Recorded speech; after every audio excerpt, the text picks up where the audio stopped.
In the forests of Costa Rica, this capuchin monkey is trying to solve a puzzle: how to get the meat from inside a closed clam. The monkey isn't strong enough to crack the shell,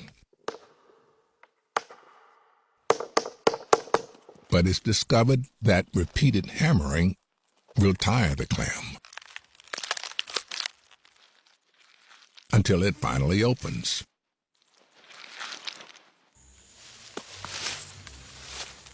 Clever animals tend to be inquisitive, and that can pay huge dividends.